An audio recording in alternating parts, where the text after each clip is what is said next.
감사합니다. 오늘 많이들 나오셨네요. 우리 내일 7, 8 우리 여전도에 기대가 됩니다. 아멘. 우리 옆분들하고 한번 인사하겠습니다. 당신 때문에 행복합니다. 행복합니다. 진심으로 하신 거 맞죠? 그죠? 아멘. 우리 한사랑 교회가 서로 바라보면서 늘 행복했으면 좋겠습니다. 아멘. 우리 삼동에 대해서 은혜를 너무 많이 받으신 것 같아요. 그죠? 삼동이 뭐죠? 동행, 동거, 동역입니까? 동거가 먼저 아닌가요? 동거가 먼저겠죠? 그죠? 동거, 동행, 동역. 헷갈리십니까? 얼마 안 됐는데?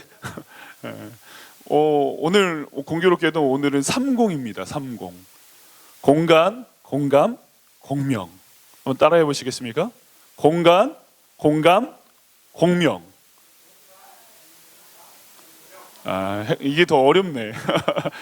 오늘 공명제자도라는 제목으로 오늘 말씀을 전하려고 합니다. 동행, 동거, 동역은 다 갖춰야 되는 거지만 오늘 우리는요 공명만 남으면 돼요. 공감을 넘어서 공명제자도. 예수 그리스도의 복음으로 충만하고 예수의 사랑으로 충만하고 여러분 성령에 충만한 사람은 꼭 가는 길이 있습니다. 그게 바로 제자도입니다. 제자의 길. 제 삶을 돌아봐도요 그런 것 같습니다. 예수 그리스도의 복음을 사랑하고 그 복음의 정신으로 살아내는 과정 속에서 제 별명 하나가 붙었는데 그 별명이 뭐냐면 남복음입니다. 남복음.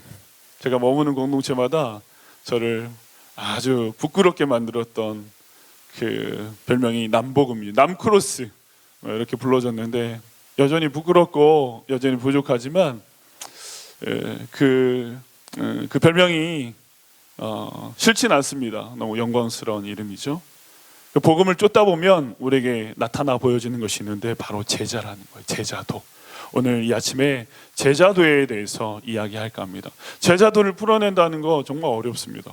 그죠? 책 한 권 그 이상의 의미를 담고 있는 건데 그런 의미에서 오늘 짧은 시간이지만 여러분들이 잘 이해하시고 아마 어제 들었던 메시지나 오늘 들었던 메시지 그리고 내일 땅끝 선교에 대한 것도요 제가 누차 얘기할 겁니다.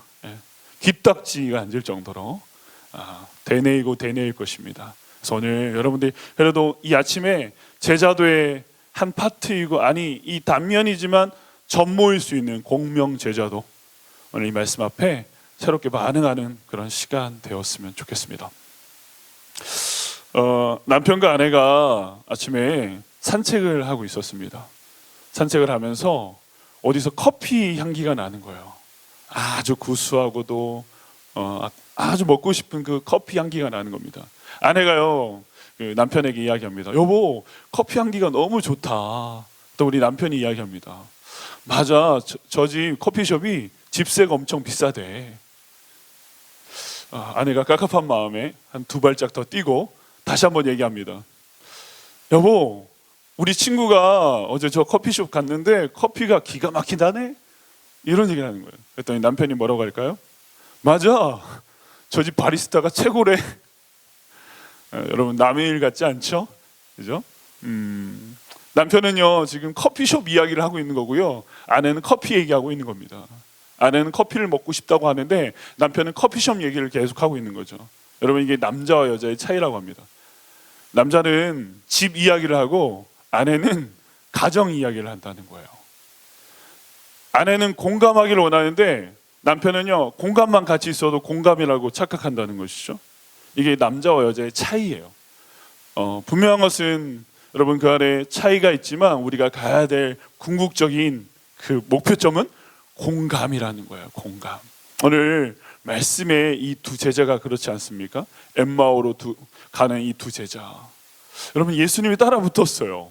어느 순간 3명이 함께 걸어가고 있는데 그래서 같이 걷고 같은 이야기를 하고 있어요. 여러분 이 3사람의 이야기의 주제가 뭐죠? 예수 그리스도. 예수님과 함께 걷고 예수에 관한 이야기를 하고 있는데 오늘 참 놀라운 것은 예수님을 알아보지 못하고 있다는 겁니다. 공간을 함께 쓰고 있는데 공감하지 못하고 있다는 거예요. 어찌된 일인지 이들의 눈이 어두워지고 마음이 딱딱해지고 고장나서, 눈과 귀가 고장나고 마음이 고장나서 오늘 예수님이 그들과 함께 하는데, 함께 길을 걷고 계신데 예수의 이야기를 하고 있는데 이들은 도무지 예수님을 알아보지 못하고 있다는 겁니다. 여러분, 예수님이 얼마나 영광스럽게 부활 형체로 변하셨기에 이렇게 몰라봤을까요? 여러분, 사랑하면요 발자국 소리만 들어도 아는 겁니다. 맞습니까? 기침 소리만 들어도 아, 우리 남편이구나, 우리 아들이구나 아는 겁니다. 오늘 이들 안에는 여러분 3년 동안 예수님을 쫓아갔는지 모르겠습니다. 두 제자는 12제자 그룹에 들진 못하지만 제2의 그룹, 제2의 그룹의 제자일 것입니다. 그래서 오늘 제자라고 분명히 이야기하고 있거든요. 이들은 분명한 것은 예수를 따랐던 사람들이에요. 제자다운 그 삶을 살고자 했던 사람들이라고요. 그런데 오늘 예수를 알아보지 못하고 있다는 거예요. 여러분, 이것이 비극이에요. 공간을 함께 쓰는데 공감하지 못하는 제자들. 여러분, 하나님은 공간을 통해서 공감하기를 원하시는 분입니다. 하나님은 우리 이 땅 가운데 당신의 그 공간을 창출하셔서, 만들어내셔서, 연출하셔서 우리와 공감하기를 원하셨어요. 그게 여러분 천지창조 아닙니까? 창세기가 이제 시작됐는데, 매일 성경, 여러분 천지를 창조하신 다음에 특별히 에덴 동산을 창설하셔서 하나님의 꿈이 있었어요. 에덴 동산에서 아담과 하와, 내가 행복한 가족 공동체를 만들어보자. 그래서 에덴의 기쁨, 그 에덴이란 뜻이 기쁨 아닙니까? 에덴으로 충만한 그런 에덴 동산에 정말 그 꿈을 꾸셨다고요. 바로 그들과 공감하기를 원하셨다는 겁니다. 그 꿈이 어디론가 사라져 버려요. 그 꿈이 산산조각이 납니다. 아담의 죄로 인해서, 인간의 죄로 인해서. 그래서 하나님은요, 때론 노아 홍수를 통해서 모든 것을 멸하시는 과정 속에서도 하나님은 또 하나의 공간을 연출하십니다. 남은 공간, 바로 노아 방주 아닙니까? 노아 방주를 통해서 아담을, 그리고 그의 사람들을, 또 모든 생물들과 공감하기를 원하셨죠. 이스라엘 백성들이 광야길을 걸어갈 때도 그분은 공간을 연출하셨어요. 성막이라는 공간에 여러분 이스라엘 백성들과 대화하기를 원하셨어요. 갈 길 몰라 헤매는 유리방황하는 광야 인생들이 아니라 여러분 하나의 공간을 만들어내셔서 하나님과 교제하고 하나님의 음성 듣는 이스라엘 백성, 하나님과 공감하는 그런 백성을 꿈꾸셨다는 겁니다. 어느 순간 성전 시대가 도래해서 성전이라는 하나님의 공간을 만드셔서 하나님은 이스라엘 백성들과 공감하기를 원하셨다는 거예요. 이처럼 하나님은요, 공감하기를 원하세요. 신약의 이 시대 가운데도 하나님은 새로운 성전을 우리에게 허락하셔서 내가 너와 함께하면 거기서 너와 공감한다. 아멘. 공간을 뛰어넘는 공감의 그런 하나님의 사람들, 예수의 제자를 꿈꾸고 계시다는 겁니다. 근데 오늘 어찌된 일인지 유대 공동체뿐만 아니라 오늘 엠마오의 이 두 제자뿐만 아니라 한국 교회 안에도요, 우리 공동체 안에도 분명히 그럴 겁니다. 여러분, 공간을 뛰어넘어서 공감하는 예수의 제자들이 참 드문 시대를 살고 있다는 것입니다. 여러분은 공간을 뛰어넘어서 공감하고 계십니까? 예배당에 나와 있지만 내가 기도하는 시간마다 그분과 공감하고 계십니까? 찬양을 할 때 그분의 영에 사로잡히고 그분을 향한 사랑이 내 안에서 늘 공감하시냐고요. 오늘 이 말씀 앞에 다시 한번 정말 다짐하고 새로워지는 귀한 아침 되길 축복합니다. 16절 25절에 보면 그들이 공감하지 못하는 이유를 말씀하고 계세요. 눈이 어두워졌고 마음이 더디 믿는 자들아, 이런 얘기를 하십니다. 마음도 고장나고 눈도 고장나고 그리고 기도요, 여러분 고장나서 도무지 예수를 알아보지 못하고 예수의 음성을 듣지 못하는 자들이 된 거예요. 예수의 음성이 들려오는데 예수이구나, 예수님이구나, 우리가 사랑하는 예수님이구나, 그들이 반응하지 못하고 있다는 겁니다. 사랑하는 여러분, 왜일까요? 우리는 왜 예수님과 공간을 함께 쓰는데 왜 공감하지 못할까요? 우리가 신앙생활을 하는데 왜 예수의 제자로 공감하지 못할까요? 여러분, 분명한 것은 우리가 마지막 공간의 자리, 저 골고다 언덕 십자가 자리까지 가지 못하기 때문에 그렇습니다. 여러분, 십자가는 완전 공감의 자리입니다. 완전 공감의 자리. 예수 그리스도는 이 땅에요, 인간의 모습으로 오셨어요. 그래서 33년을 사셨습니다. 희로애락을 함께 하셨습니다. 동거동락하셨습니다. 인간들과 함께 공간을 함께 쓰셨다는 겁니다. 뿐만 아니라 공감하셨어요. 그리고 마지막 최고의 공감의 자리, 완전 공감하신 자리가 십자가일진데, 그 십자가에서 이루신 것이 무엇이죠? 그분이 이루신 그 테텔레스타이의 은혜가 무엇이냐고요. 여러분, 그분이 다 이루었다 말씀하셨는데 그 다 이루신 것이 무엇이냐고요. 우리의 죄를 완불 처리하셨습니다. 그분은 완전한 승리를 이루셨어요. 그분은 우리의 모든 죄를 죄 없다, 무효하셨어요. 여러분, 이것이 완전한 공감 아닙니까? 우리의 죄와 슬픔과 낭망, 좌절, 우리의 질고, 우리의 영혼의 피폐함, 우리의 가난함, 이 모든 것들을 감당하신 자리가 우리를 사랑하셔서, 인류를 사랑하셔서 그 공간을 넘어 공감하신 자리. 여러분, 공감은 체유를 넘어서 그의 질고가 나의 질고가 되고, 예수의 그 채찍이 여러분 우리를 위한 상함의 자리를 회복하는 그런 은혜가 되었다는 겁니다. 그가 상함은 우리의 죄악 때문이라고 말씀하십니다. 아멘. 그가 찔림은 우리의 허물 때문이라고 말씀하십니다. 여러분, 이것이 공감이에요. 바로 십자가에서 완전한 공감을 이루어내셨다는 겁니다. 여러분, 예수의 제자는 그래서 십자가까지 가는 거예요. 근데 오늘 제자들은 십자가가 두려웠습니다. 왜요? 십자가는 1차적으로는 어리석고 미련하기 때문에 그래요. 헬라인들은요, 지혜를 구하고 유대인들은 표적을 구하는데, 예수의 제자들마저도요, 여러분, 그들에게는 예수의 십자가가 어떠한 표적도 그들이 꿈꾸는 지혜도 아니었다는 겁니다. 하늘의 지혜로 오신 십자가, 유일한 표적인 그 십자가를 그들은 바라보지 못했어요. 깨닫지 못했어요. 그래서 그들은요, 예수의 십자가가 부담스럽고, 아니요, 저주스러웠어요. 베드로마저도 부인하지 않았습니까? 예수님이 십자가 앞으로 더 터벅터벅 걸어가시면 그들은 그들의 동행의 자리에서 멀찍이 떨어져 나가기 시작했습니다. 여러분, 공감은 고사하고 예수님과 함께 공간을 쓰지 못했던 예수의 제자들을 우리가 봅니다. 왜요? 십자가는 우리가 늘 버겁고 힘겹고 피하고 싶은 거기 때문에 그렇습니다. 십자가를 사랑하는 사람들이 많지 않습니다. 참으로 예수의 제자는 십자가를 사랑하는 것입니다.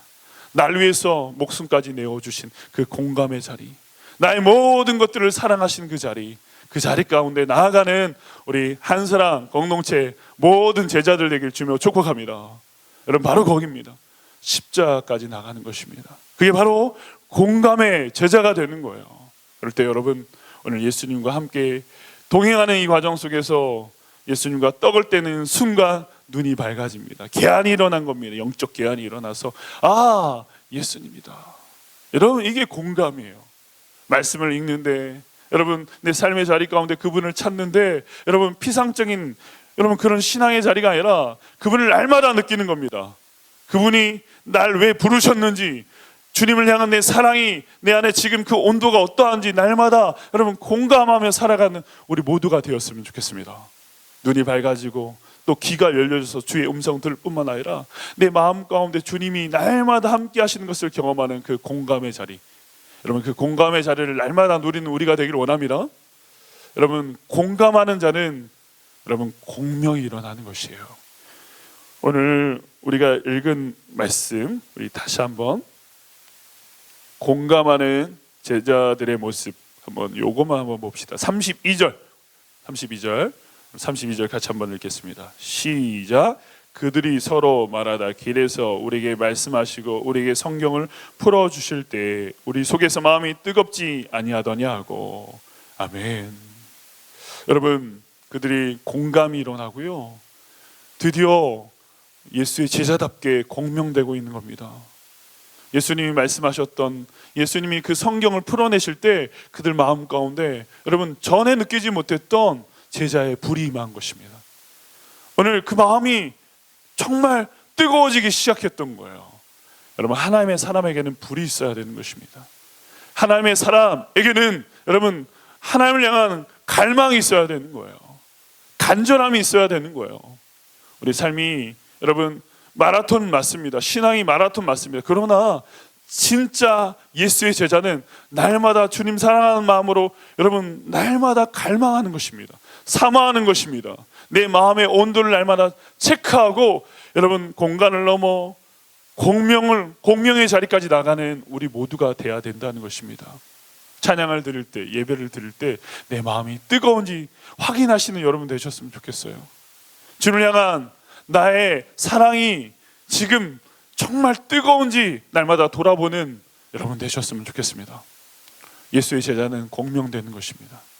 말씀 앞에, 하나님 앞에 기도하며 나갈 때 내 안에서 하나님의 마음이 내 안에 불을 듯 일어나고 내 안에 하나님의 그 부으시는 그 사랑으로 샘솟듯 일어나는 하나님의 사람이 되는 것이죠. 예수의 사랑에 공명되고, 오늘 이 제자들은요 예수의 사명에 공명되기 시작합니다. 여러분, 공명이라는 단어가 무엇입니까? 공명은 소리 분자의 울림입니다. 여기 있는 소리가 저기까지 들려지는 것이죠. 증폭되어지는 것입니다. 확장되어지는 거예요. 여러분, 이게 무엇을 의미하는 겁니까? 하나님의 사랑이 멀리 있지 않고 내 가슴팍에 들어와서 내 전 삶을 진동시키는 거예요. 이 진동이 내 안에만 머뭅니까? 그렇지 않아요. 또 다른 메아리가 돼서 누군가를 공명시키는 제자를 오늘 말씀하고 계신 겁니다. 마치 세례요한처럼 광야에 외치는 자가, 여러분, 광야에 빈들에 살다 그냥 그렇게 끝난 것이 아니라 여전히 우리 가슴팍에, 여러분, 세례요한만 생각해도 찌릿한 감동이 있지 않습니까? 저는요 세례요한만 생각하면 제 안에 이렇게 물밀듯 흘러오는 그 감동이 있어요. 초계처럼 살았지만 가장 영광스러운 자, 광야에 외치는 자가 주를 사랑하는 마음으로 걸어갔던 그 길이 너무나 아름답고 우리의 삶 가운데 공명을 일으키고 있다는 거예요. 사랑의 메아리가 되어져서 우리가 어떻게 살아가야만 하는지 사명의 공명을 우리에게 준다는 것이죠.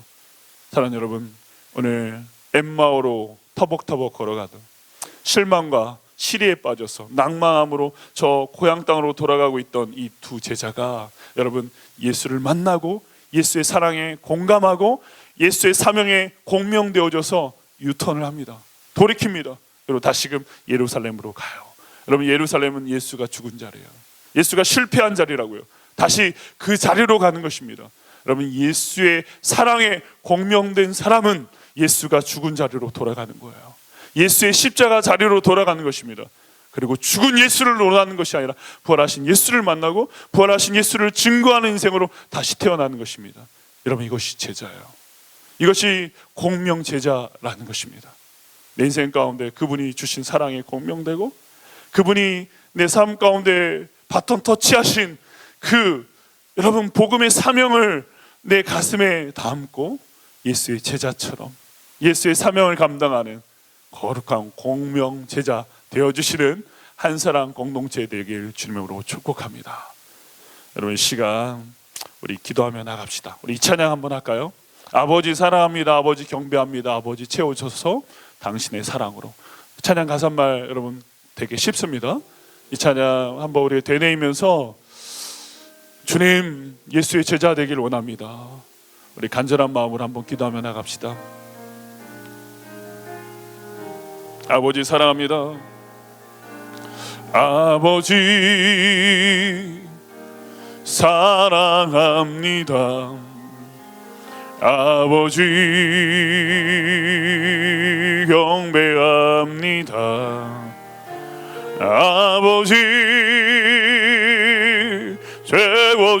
채워주소서 당신의 사랑으로. 다시 한번 고백합시다. 아버지 사랑합니다. 아버지 사랑합니다. 아버지 경배합니다. 경배합니다. 아버지 채워주소서 당신의 사랑으로. 예수님 사랑합니다. 예수님 사랑합니다. 예수님 경배합니다. 예수님 경배합니다. 예수님 채워주소서. 예수님 채워주소서 당신의 사랑으로. 성령님 사랑합니다. 성령님 경배합니다. 성령님 사랑합니다. 아멘. 주님, 성령님 경배합니다. 경배합니다. 아멘. 성령님 채워주소서. 당신의 사랑으로. 예수님 사랑합니다. 예수님 사랑합니다. 예수님 사랑합니다. 주님 예수님 경배합니다. 예수님 채워주소서. 당신의 사랑으로. 사랑하는 여러분, 생명의 떡이신 예수 그리스도, 그분이 떡으로 오셨어요. 핍절하고 기갈한 인생들 가운데, 배고픈 인생들 가운데 찾아오셔서 빈들의 오병에 그 축제를 벌여주시는데, 떡만 먹고 끝난 인생들이 허다했습니다. 그것이 무리입니다. 무리는 떡만 먹고 끝나지만, 예수의 제자는 그 생명의 떡을 먹고 예수가 하신 그 사명의 길을 걸어가는 것입니다. 반석에서 샘물 나는 역사, 그 물만 먹고 끝나는 인생이 아니라 찢겨진 그 살틈으로 나오는 예수의 피를 누리는 것입니다. 그 피를 가지고 피의 사랑으로 살아내는 것이죠. 주님, 우리가 그렇게 살기를 원합니다. 야곱의 우물에서 전전긍긍하던 사마리아 수가성 여인, 영원한 마르지 않는 샘물 대신 나의 영원한 신랑 되신 예수를 만나서 그분의 나라와 영광을 위해서 제자가 되고 선교사가 되고 전도자가 되는 것입니다. 여러분, 그것이 예수의 제자라는 것이죠. 베데스다 연못에서 허기진 인생 38년 동안 어쩔 줄 몰라하며 살아가는 인생이 아니라, 내 영혼의 은혜의 집에 찾아오신 예수 그리스도, 그분으로 인하여 예수의 제자로 살아가는 것입니다. 주님의 제자로 살아가는 것입니다. 그분의 사랑에 공감하고 그분의 사명에 공명된 인생으로 살아가는 것입니다. 이 시간 기도합시다. 주님, 예수의 제자 되기를 원합니다. 주의 오실 길을 예배하는 제자 되기를 원합니다. 우리 한사랑교회가 제자의 공동체가 되기를 원합니다. 우리 안에 가치 있는 공동체가 아니라 주의 나라 영광을 위해서 공감하고 공명되는 인생이 되기를 원합니다. 예수의 사랑에 날마다 뜨거운 공동체, 예수의 그 사명에 공명된 공동체, 나도 공명되고 누구도 공명시킬 수 있는 예수의 강력한 제자 공동체 되기를 원합니다. 주여 한번 부르고 기도하며 나갑시다. 주여, 아버지 하나님, 아버지 주님, 이 아침에 우리에게 도전하여 주심에 주님 감사합니다. 주님, 허다한 무리가 아니라, 그저 왔다 돌아가는 인생이 아니라, 흙으로 와서 흙으로 끝나는 인생이 아니라 예수의 생명답게 살기를 원합니다. 당신의 그 사랑의 생기가 우리 안에 있음으로 인하여 날마다 주님과 호흡하고 주님과 공감하며 주의 마음을 누리며 주의 뜻하심 앞에 날마다 정직히 서 있는 인생들 되기를 원하며, 사람을 보지 않게 하시고 주의 나라와 영광을 위해 살아가는 인생들 되기를 원합니다. 복음의 영광을 위해 살아가는 인생들 되어지기를 원합니다. 예수의 제자 되기를 원합니다. 예수의 길을 걸어가는 인생들 되기를 원합니다. 예수의 사명에 점철된 인생들 되기를 원합니다.